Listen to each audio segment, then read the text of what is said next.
Fearless Queens podcast for anyone looking to expand in abundance, success, and love every single day. We are your hosts, Tina And Sarah. Two women on a mission to heal the world one person at a time. Hey everyone, welcome. It is Tina here. And Sarah. And we are very much looking forward to this topic because we decided that we have not been vulnerable enough with you. And so this is going to be touching on a very vulnerable topic, I think, for us. And hopefully through us, you will be able to shed some light on a situation you're experiencing. And hopefully we can share with you by the end ways that we overcame codependency. Yeah. So what is codependency? I looked it up on the dictionary, the handy dandy dictionary. And the definition is an emotional and behavioral condition that affects an individual's ability to have a healthy, mutually satisfying relationship, also known as relationship addiction. I know I feel that. Absolutely. Felt that. Well, and it's interesting that they use the word addiction because I think most of us in our lives, if we're being honest with ourselves, we've struggled with some form of addiction. It could be alcohol, it could be porn, it could be sex, it could be weed, it could be shopping, it could be food, you name it, it's an addiction. So why on earth would our human minds not have some level of codependency ingrained in us that I think, Sarah, you tell me, I believe it starts from the day we're born. And do we receive love? And how do we receive that love? In what ways are we shown love? And in what ways are we taught to love? Yeah, it's breaking patterns that you didn't know that were so ingrained in you from childhood, like you were saying. The verse that we're going to talk about, like that coincides with this entire discussion we're going to have today, is Romans 12:2, which states, "Do not conform to the pattern of this world, but be transformed by the renewing of your mind. Then you will be able to test and approve what God's will is, his good, pleasing, and perfect will." So I feel like this scripture is saying you won't be able to test and approve what God's will is until you stop living and being of the world. Like, we live in this world, but we are not of this world. And if you put your dependency on people, places, or things, you will continue to live in the world, and that will be where you are going to get your satisfaction from. And the thing about codependency is if you know any part of it, it will never be enough. You will never have enough drinks. You will never eat enough food. You will never have the right, in quotation marks, person say, "I love you" enough times or send you enough text messages. It will never, ever be enough because you are dependent on that thing to make you happy. And external rather than something that you and I find from within, which Tina and I both believe that God lives within us, his spirit dwells within us, and if we tap into that, we are now solely dependent on him, and he provides everything. He is the creator of the universe, of everything. And that's when you start to really feel love because he is love and he teaches us how to love and he shows us what love really is. And that's that's a whole nother topic, but I think it's very important to share with you how we have learned, and we're still in the process of learning how to really truly love ourselves through this. And we wanted to share this with you today because I don't think there's enough talk of how to truly love, not of this world, but of a completely different realm, essentially. Yeah, the spiritual realm, the heavenly realm, not the dark parts of the spiritual realm, which we're all being attacked by. That's another subject for a different day, but we won't go in there. I'll start with a little story. Yes. So Sarah came to me today and she was having a phone date. Is that safe to say? Or are we not there anymore? I'm just going to call it a phone plan. Phone plan. We had a plan. She's getting to know somebody via the phone because they live on, opposite ends of the United States. So, and she said to me, she made a comment to me that really stood out, and I wanted to share it with you guys because I can't imagine she's alone, and I know I have been there. She said, "It's so nice not needing anything from this person, not needing them to respond, not needing them to text back." And I thought and I flashed back to the majority of my adult life as soon as the world came out with text messaging, obsessive. It was so bad, the needing the text, needing to respond, needing to send the message. And it didn't matter if it was a person I was dating. It didn't matter if it was a family member or a friend. I was so dependent on this thing right here, my phone. And I was so dependent on needing something. I needed someone to text me. I needed someone to respond to me. Like, I didn't respect their boundaries. They didn't respect my boundaries because I didn't respect my boundaries. Like, it was kind of like a vicious cycle. But back then, Tina, did you even know what a boundary was? Because I know that I didn't know what a boundary was until I started to learn to love myself and realize that in order for people to stop treating me in a certain way, I have to stop allowing it to happen.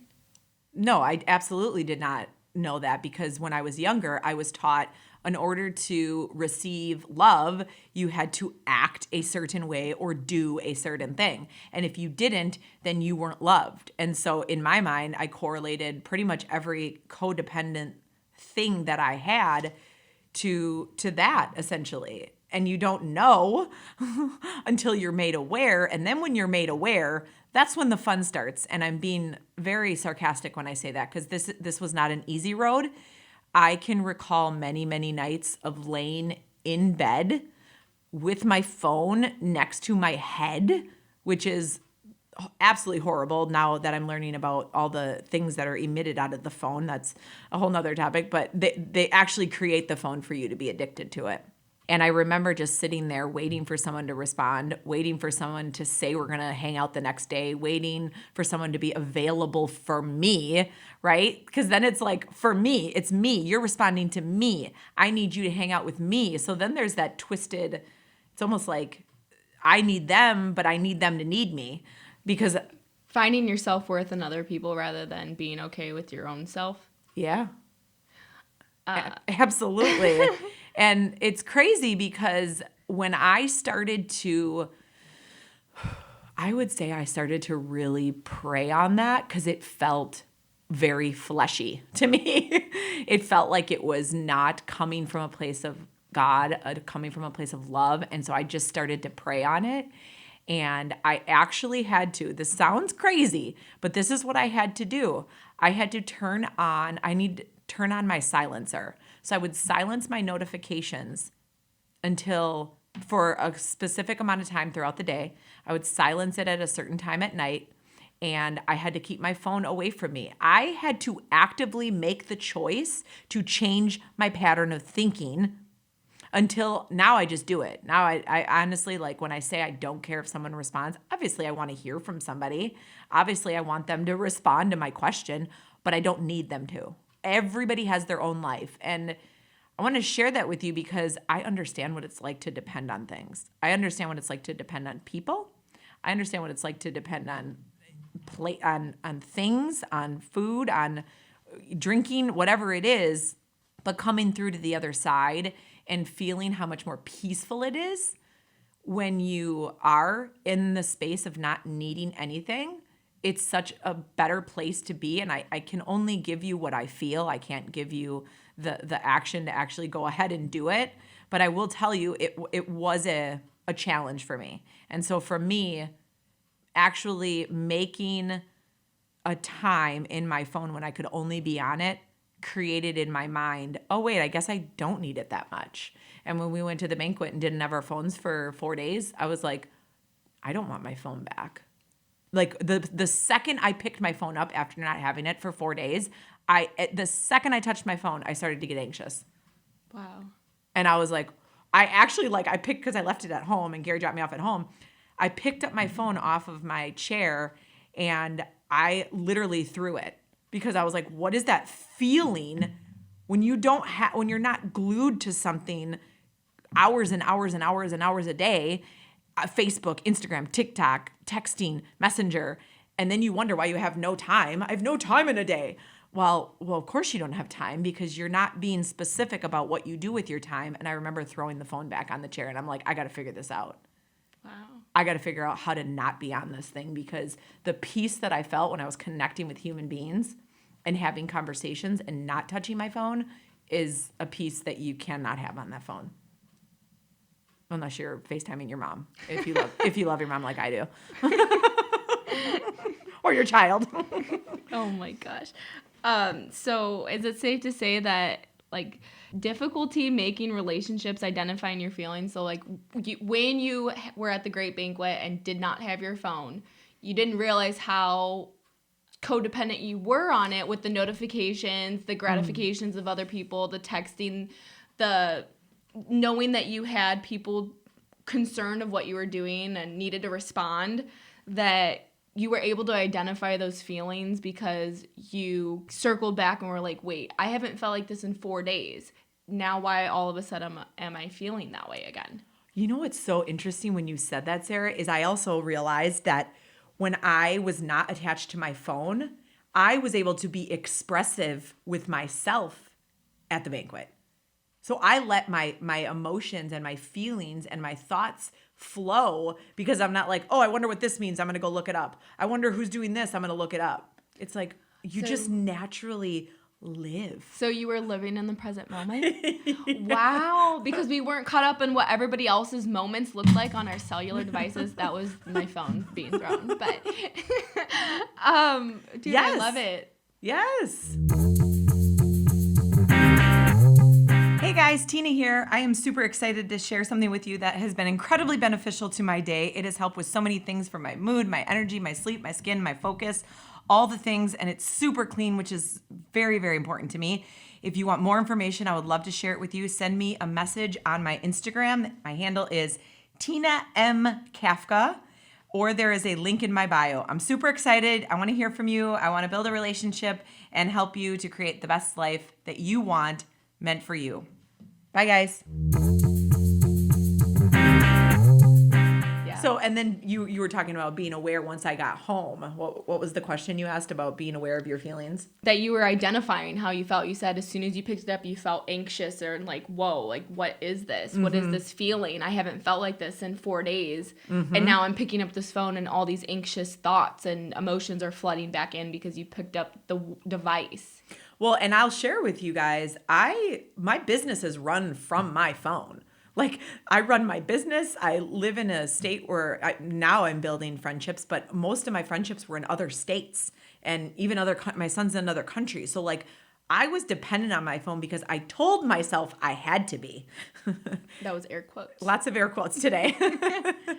I told myself I had to be dependent on my phone.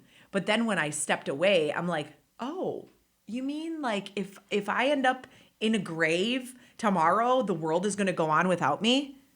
Absolutely. Because we're all not that important. We're not. We're not. But we're so important, but we're not important. Yeah. I saw this, it was like a description or a image online once, and it was a person with a spotlight on themselves, but then the other part of the picture was like 7 people all in a row and a spotlight on each and every one of them. And it's like, we think that everybody around us is worried about what we're doing, when in all reality, everybody else is worried about what they are doing. Mm-hmm. And thinking that everybody is looking at them, talking about them, being about them, when everybody really is very self-absorbed, that they're only focused on what they are doing.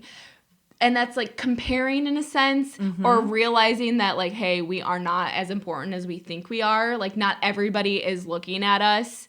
But it's about being dependent on other people and what they think of us too. So that's a level of codependency. And I'm glad you brought that up too, because I have been talking to people about, hey, I'm going to be very specific about my time. Like, if there's people that are doing not my 40-day challenge, but the 40-day challenge that was given to me that I'm going to be doing with a group of people. If you're in my group, then I'm going to give you time because you're like, I'm honoring your time and your money and what you're committing to.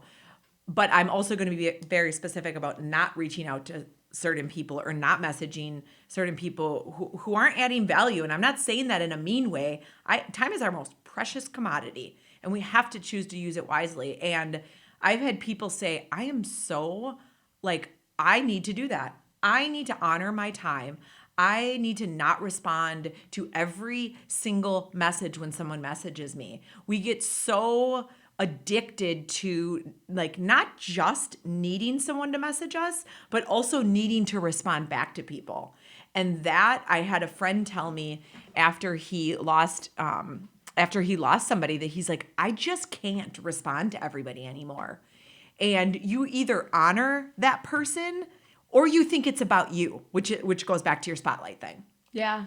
You either respect that, hey, you know what? Not everyone, you're not the first on everyone's list to respond back to them. I mean, there's times I look through and I'm like, oh my gosh, I can't believe I didn't respond to that person. But I'm like, well, they're a friend. They understand. If they don't understand, then they're not my friend. No, I'm just kidding. Codependency, like, it's lacking boundaries. I did not know what a boundary was at all. Didn't know what a boundary was. I was constantly taking care of other people, which is a codependency related.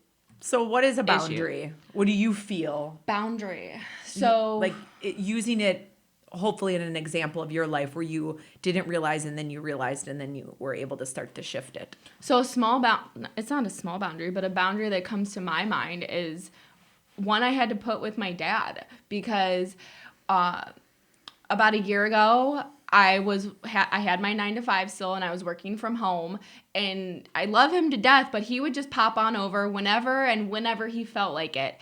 And not that I didn't want to see him all the time, but he would stop by when I was working my 9-to-5 on top of like running my business, which is also online. So I'm like, hey bro, I have things to do between 9-to-5. And it was essentially 7-to-4. Anytime after that you want to come to my house, you come on over. You know, the door is open. But between these hours, I am not available. And I didn't realize that it was me allowing that all to happen until I confronted the issue and put myself in charge of like, what am I doing with my time? Who am I allowing to be in and out of my life? And when I was like, hey dad, I love you, but you know, I'm busy around this time, just come after. And let me tell you, like, full transparency, he did not take that lightly at first. He shut the door and he left and he didn't say anything. But then a few hours later, he texted me and he was like, I love you, and you know, I'll respect what you have to say. Because if we don't set those boundaries or know how to have those hard conversations, the only person you're really hurting is yourself. Mm-hmm. And I was doing that in a lot, not just like my relationship with my dad, but in a lot of relationships with many different people. What I was doing with it literally all stems back to, what are we doing with our time? Mm-hmm. Who are we giving our time to? What are we giving our time to? And is it filling our cup to be able to fill other people's cups, or is it taking from our cup and now we're left empty? Well, and so true. That was good. Thanks. It's so funny too. Right before you started to talk, I'm like, I hope she talks about what I wanted to talk about. And she talked about it. Her dad is really awesome, by the way. He is. So it's interesting though, because I think that when we confront people with what we feel our boundaries need to be for ourselves, they are upset only because they're looking at their mirror. Every person in our life is there, I believe, as a mirror. Me too.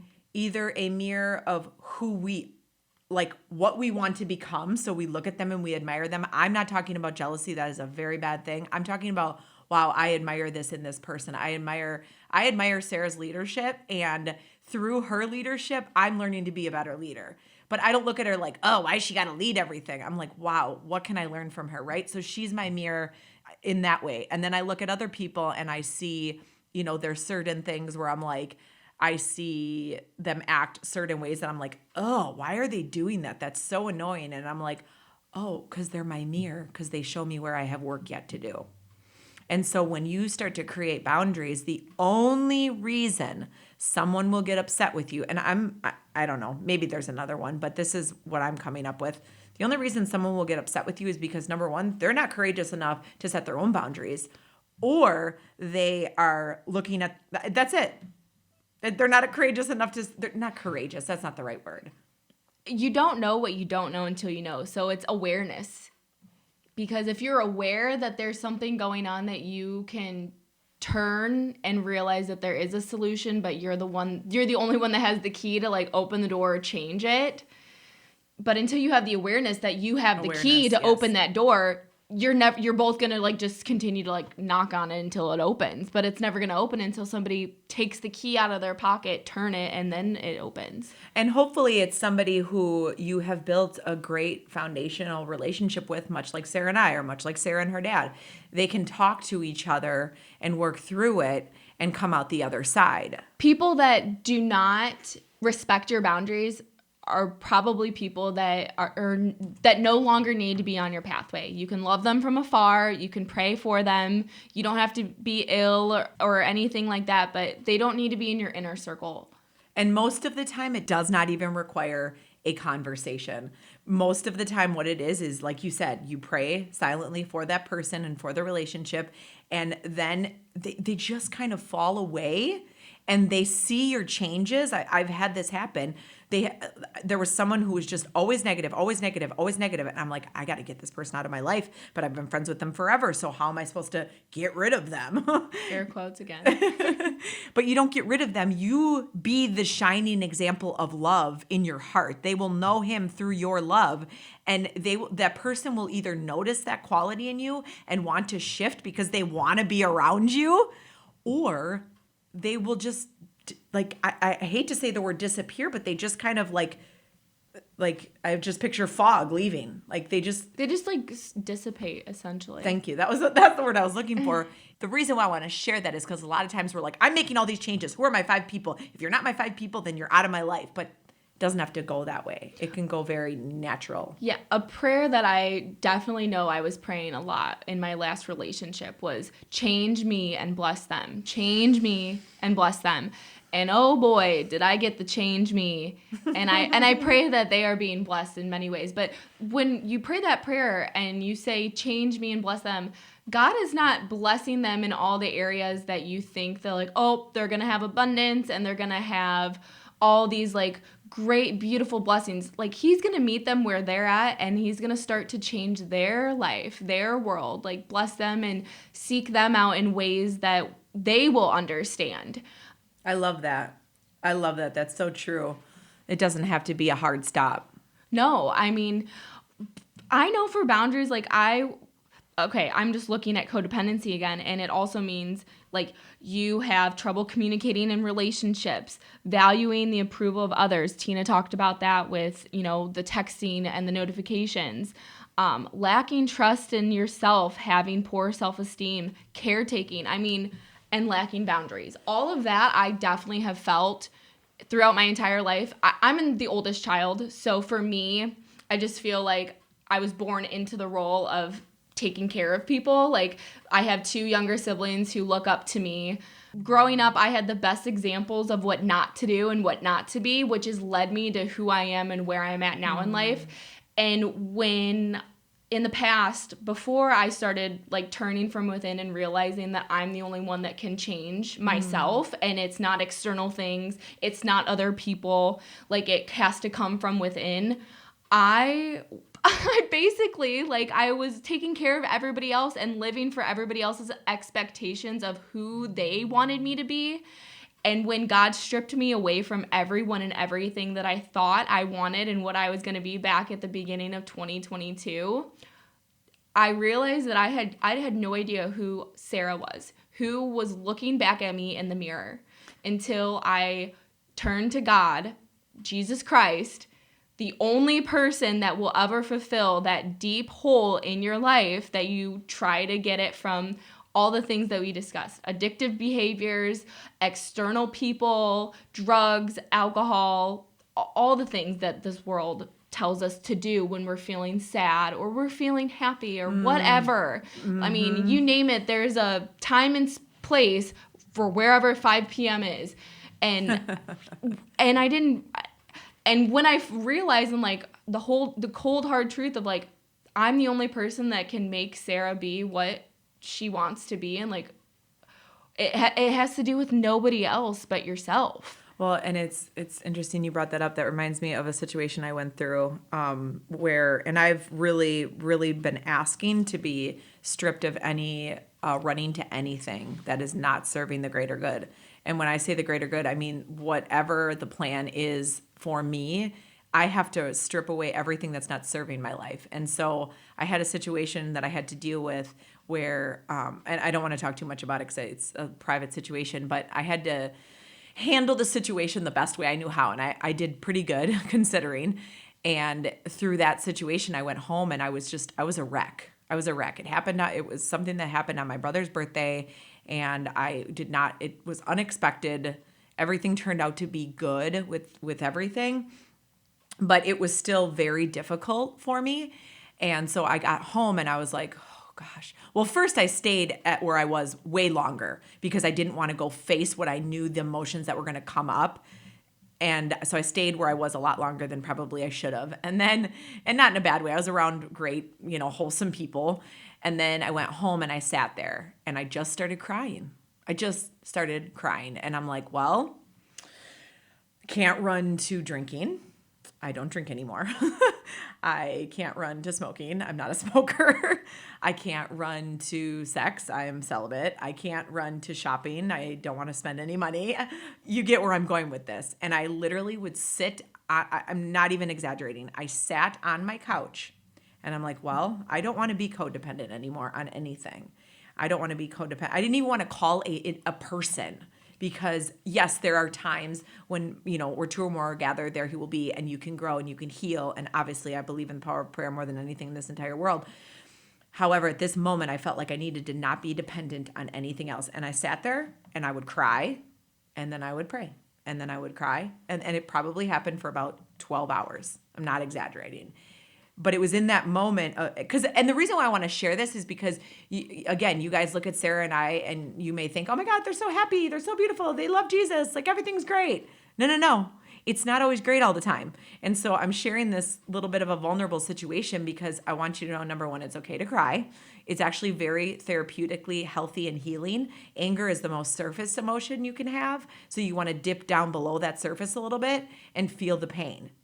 And so I would sit on my couch, and then I felt myself. But we're not going to live in the pain. Exactly. We're going to get out of that pit. Yes. You can have a pity party, but it's going to last 5 minutes, okay? It has to have a timer. It has to have an end point. Like, okay, I'm going to give myself this amount of time to feel this pain, but it is not my story because I have a parent who is still living in the same pain since 2007, and her day has and it's my mom, and it has been getting worse every single day. And the only person that can get her out of that is herself and Jesus Christ. And there's reasons for everything, but. Well, and every pain that you're going through is going to take a little bit longer. So I witnessed somebody having an issue, and they were laying there essentially dead and looked like a dead body on my brother's birthday. So I was having flashbacks of trauma. And so this sitting on my couch and feeling the pain took about a little bit longer than 5 minutes. But I do agree with Sarah. I knew in that moment that I was like, okay, I need to sit in this. And when I'm done, and I'm not going to come back to it. And I would have heart palpitations, and then I would start crying. And I did call on a couple of people to pray for me, but the point of it is we understand what it's like to want to run to the things. Yeah, because in that moment, you didn't run to anybody else. You didn't drink it away, smoke it away, do all the things in the world that could have gotten you to not feel that anymore. I thought every single one of things that I've ever struggled with. I was like, well, eating would help me, having sex would help me, masturbating would help me, eating would help me, drinking would help me, calling whoever would help me. I would help me. No, they wouldn't. It would be a momentary gratification. Thank you. A momentary gratification. The problem would still be there when I was done. So you worked through the problem instead of masking the problem. Yes. And that's what we want to share with you today. I love striking up a good conversation with someone about their clothing style. That's why Versed is so unique. Their clothing and lifestyle brand sparks up conversations that shed light to our community wherever you are by being the salt and light. Get 15% off with our coupon capital Fearless Queens. Again, that is capital Fearless Queens. Head to the link in our show notes or on the socials to get your Versed apparel today. Yeah, and it's not easy. I mean, this is not for the weak. No. At all. And we're not perfect. Like, I just want to get this out there. The reason why Tina and I have a podcast and share our stories is because we pray to God that somebody else hearing this may not have to put their, like you said before, put their hand on the hot stove and be like, ow, ow, ow.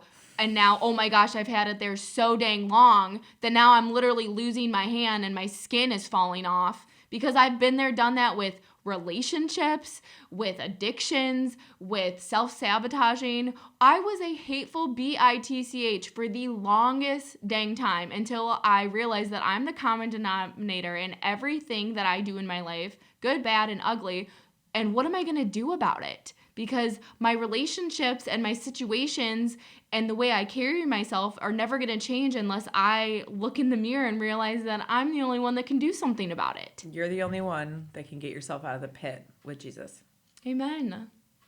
Yeah. And also the only thing I know is I know absolutely nothing. So I'm just praying that these stories that we share just give you insight so you don't have to make those same mistakes, or if you're walking a path that you think or sound similar to ours, you can turn around, because now you see that, like, hey, that didn't go so well for them, so I'm going to try, where they're at now, or turn to Jesus. Maybe I don't have a relationship with him, and they keep discussing how their life has changed because they've turned to God and they've, realized that being like I am not the center of my world, Jesus is, and then once he's the center of my life, everything else starts to fall into place and life becomes easier because I'm not dependent on anything else but him.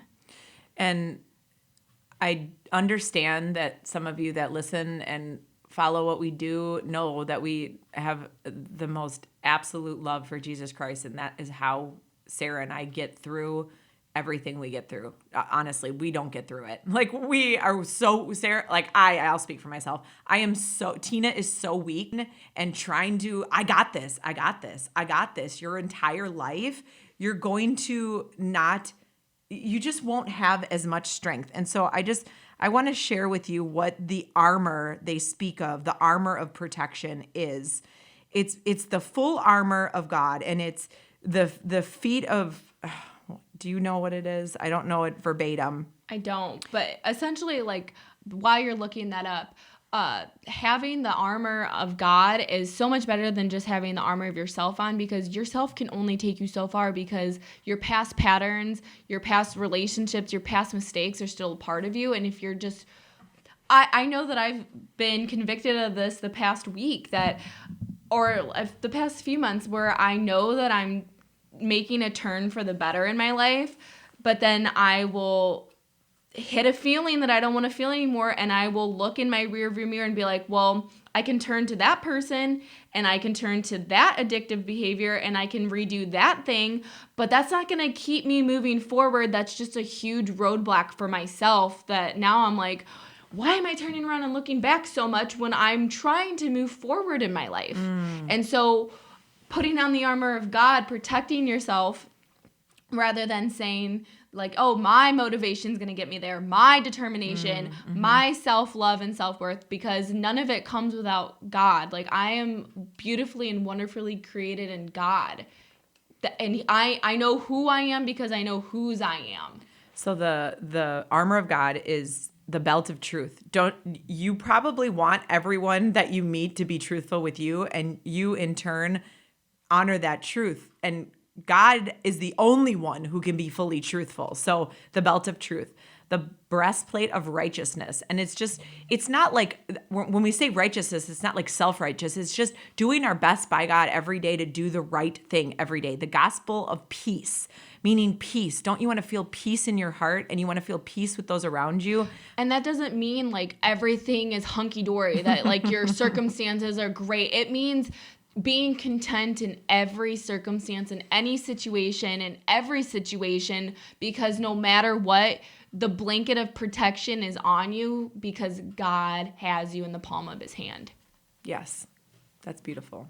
I highly recommend, if you are feeling that you are in a weak moment, is to look up what the armor of God is and just say it. Just say it out loud to yourself, because what do you have to lose? Apparently, like, what I had been doing for 39 years was not working in my life. I made so many unhealthy choices in my life. And I know that everything got me to this moment I'm in today. But had I known sooner that this was all I had to do, was accept him into my heart and do my best every day to love him and love my neighbor. It's easy to love someone who loves you back. That's like a cakewalk. But it's like learning to love him and learning to love everyone else is such a beautiful experience. And if I could have done that just a little bit sooner, whoo. Yeah. So I want to share that with you, because I want you to hear this and say, like, and realize you do have an option, and it will, your life will improve. It's not going to come without heartache, but your life probably already has heartache anyway. You probably go through pain anyway. But having him by your side to strengthen you makes it not quite so bad. Yeah. If you're going to be codependent, you got to be codependent on Jesus Christ. That's bottom line, what it's about. You get rid of everything else, friends, and you just give it to God, because he's the only one that can fulfill you. And we are just nobodies trying to tell y'all about somebody who can save everybody. Yes. That's what we're here to do. That is what we are here to do. We love you guys. We appreciate you. We hope that you heard something in this, and if anything, if you could just put your phone down for 2 hours a day and be present with who you're with, that alone will change your life. Yeah, set some boundaries. Don't go back to the people and the things that hurt and suppress you and make you feel worthless, because you are so much more. You are so worthy of the love that you've been wanting, the peace that you've been wanting, the circumstances of your financials and your job and all of that you want. It is already yours. You got to claim it in the name of Jesus, but before, you got to just allow him and let him in your heart. All right. I could keep going. Yeah, and we've been on both sides. Yes. That's I just feel like I need to stress that to you. We've been on the side of hurt and pain and suffering and addiction and all the things. So we know what it's like to be over there. You're not alone in this, but we also know what it's like on the other side. And that's the side we want to bring you to, because it's beautiful. Yes, come over here. Over here. Come to the light. Yes. The light on earth. Yeah, we just want heaven on earth. Yeah. Okay. Thank you so much. If you found any of this helpful, please share it with a friend. Subscribe to our channel so you don't miss every Fearless Friday. Until next time. Bye.